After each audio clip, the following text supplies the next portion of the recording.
Ragnarok. Da ærlig talt, det her er Nok er nok.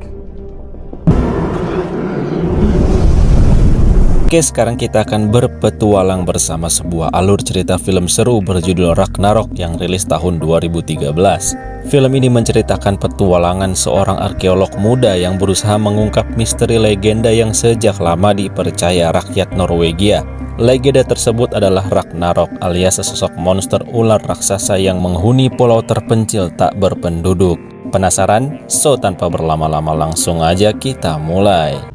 Awal film kita diperlihatkan seorang arkeolog muda yang bernama Sigurd sedang memberi presentasi pada para donatur sebuah museum tentang keberadaan kapal Viking yang berhasil ia temukan. Awalnya para donatur terlihat tidak tertarik, namun mereka mulai menunjukkan minatnya saat Sigurd mulai membahas tentang temuan lainnya yang berkaitan dengan legenda Ragnarok. Sayangnya seorang donatur terlihat tidak mempercayainya hingga yang lain pun ikut terpengaruh dan membatalkan donasi yang akan mereka berikan untuk proyek tersebut. Melihat kegagalan itu, sang kepala museum memutuskan untuk membatalkan proyek Ragnarok milik Sigurd yang telah diajukan sebelumnya. Saat itu Sigurd terlihat sedih karena demi mengungkap misteri Ragnarok, ia telah kehilangan istrinya dalam ekspedisi 5 tahun lalu. Karena larut dalam kesedihan, Sigurd jadi lupa nih kalau ia harus menjemput kedua anaknya yang bernama Ragnhild dan Brige. Ya, Sigurd saat ini bekerja sambil mengurus kedua anaknya. Setelah mengucapkan selamat tidur pada kedua anaknya, tiba-tiba salah satu temannya yang bernama Alan datang dan membawa sesuatu yang menghidupkan kembali harapan Sigurd tentang Ragnarok. Alan ternyata membawa temuannya, yaitu sebuah catatan kuno bangsa Viking. Tanpa buang waktu, Sigurd mulai melakukan keahliannya sebagai seorang arkeolog. Perlahan tapi pasti, satu persatu tulisan kuno muncul. Sigurd yang sangat terobsesi dengan bangsa Viking tentu sudah mempelajari tulisan-tulisan kuno tersebut.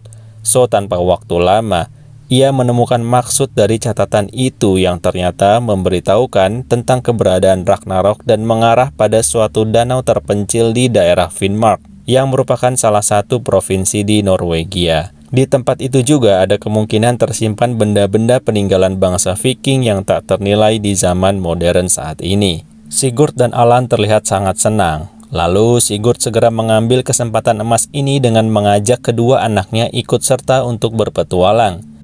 Singkat cerita, mereka sampai di bandara Finnmark lalu dijemput oleh kenalan Alan yang bernama Elizabeth. Setelah berdiskusi tentang misi utama, mereka pun berangkat berpetualang melalui berbagai pemandangan yang memanjakan mata. Alam terlihat sangat indah bagai negeri dongeng, namun sangat nyata di mata mereka.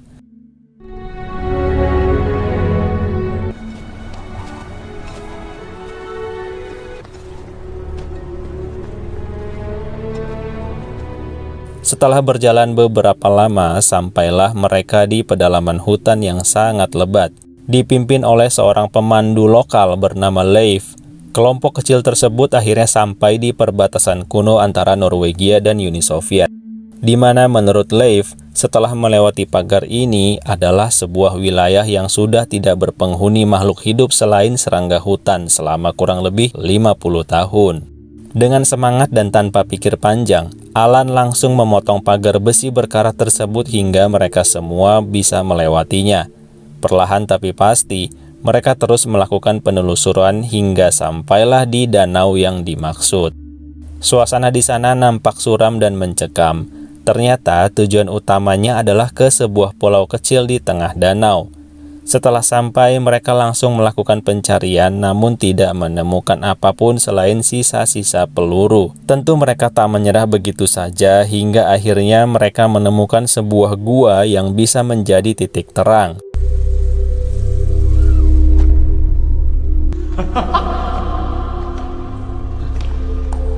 Dan tanpa waktu lama, akhirnya mereka menemukan sebuah helm bangsa Viking yang menandakan ribuan tahun lalu bangsa Viking pernah berada di sini. Dan artinya, catatan di batu tentang Ragnarok kemungkinan besar benar adanya. So, setelah menelusuri dasar gua, Leif sempat menginjak sebuah benda bulat hingga pecah dan menyebabkan kakinya terkena lendir yang lengket. Lalu ia berjalan ke arah Sigurd dan kawan-kawan yang telah berhasil mengumpulkan artefak dan benda-benda berharga milik bangsa Viking yang akan disimpan dalam museum. Mendengar hal itu, Leif sang pemandu lokal tidak terima hingga ia menodongkan senjata dan membawa semua benda tersebut untuk meraup keuntungan dengan menjualnya. Sigurd dan yang lain ditinggalkan, sementara dirinya buru-buru membawa semua penemuan berharga tersebut menaiki sebuah rakit untuk kembali menyeberangi danau. Namun di tengah luasnya danau, ia menyadari ada sesuatu yang mengintai dari dalam air. Leif segera bersiap seolah ingin melawan. Namun yang mengintainya tentulah bukan makhluk sembarangan, apalagi kakinya telah terpapar salah satu telur makhluk tersebut. Hingga akhirnya dalam sekejap, ia diserang sesosok makhluk yang dalam film masih belum menampakkan dirinya secara utuh. Singkat cerita, Sigurd dan kawan-kawan yang terjebak di dasar gua berhasil meloloskan diri. Karena hari sudah mulai gelap, mereka terpaksa bermalam di sana memanfaatkan sebuah bunker tua bekas peperangan yang berdiri kokoh dengan tali baja membenam ke dasar danau. Kedua anak Sigurd dan Elisabeth bersiap untuk beristirahat di dalam bunker. Sedangkan Alan dan Sigurd masih sibuk berbincang.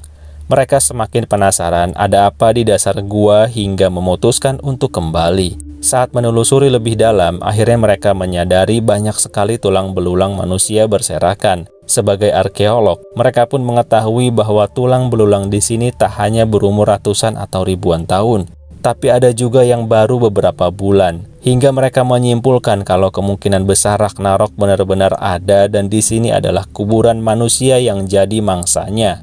Saat itu Sigurd langsung khawatir dengan kedua anaknya yang berada di bunker dengan Elisabeth. Dan benar saja, ternyata bunker tersebut tiba-tiba ditarik dengan sangat kencang hingga guncangannya menyebabkan pintu menjadi macet tak dapat dibuka. Untungnya masih ada beberapa pohon menahan tarikan sang monster. Namun saat pohon tersebut hampir tumbang, Sigurd dan Alan berhasil menyelamatkan anak-anak dan Elisabeth. Hingga tak lama kemudian bunker tersebut tenggelam perlahan ke dalam danau. So dengan demikian, sekarang mereka terjebak di pulau terpencil sarang ular raksasa. Namun mereka belum kehabisan akal. Hingga akhirnya mereka berhasil menemukan cara dengan membentangkan tali agar bisa menyeberang ke pulau selanjutnya.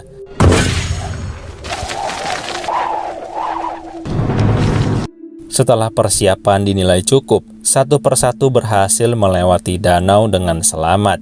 Namun saat giliran Sigurd, apesnya salah satu pengait macet hingga Elisabeth pun menyusul. Dan saat tinggal mereka berdua di tengah bentangan tali, tiba-tiba mereka menyadari ada sosok raksasa yang datang dengan cepat dari arah bawah air. Dan tanpa basa-basi menampakkan diri lalu menggigit tali tersebut hingga putus.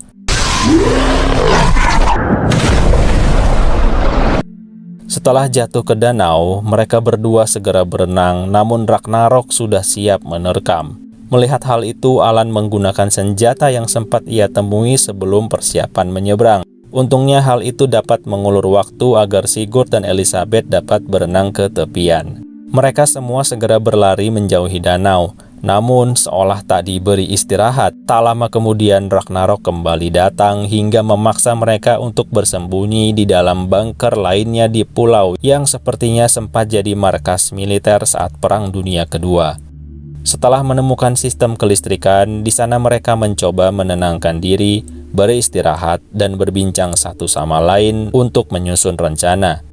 Setelah beberapa lama berpikir, akhirnya mereka kepikiran mungkin ada jalan keluar lewat atap. Dan benar saja, mereka menemukan sebuah pintu untuk keluar dari atap. Dengan bersusah payah, mereka bahu-membahu membuka pintu tersebut. Alan yang berada paling atas sudah keluar lebih dulu meninggalkan tasnya, yang ternyata itulah sumber dan penyebab masalah mereka terus-terusan dikejar oleh Ragnarok. Ya, di dalam tas tersebut ternyata tanpa diketahui siapapun, Alan menyembunyikan salah satu bayi Ragnarok yang sudah menetas. Dan di tengah perdebatan, Alan sudah keburu dilahap. Lalu sang monster tanpa basa-basi menghancurkan atap bunker. Karena kekacauan yang terjadi, Sigurd terpisah dengan Elisabeth dan kedua anaknya. Sangat disayangkan, Kedua anak Sigurd yang saat ini sedang mengumpat di dalam lemari besi berada dekat sekali dengan Ragnarok yang melewati mereka. Setelah merasa aman, dengan polosnya kedua anak tersebut justru keluar. Dan disitulah akhirnya Ragnarok mencium dengan jelas bau mereka dan mengejarnya.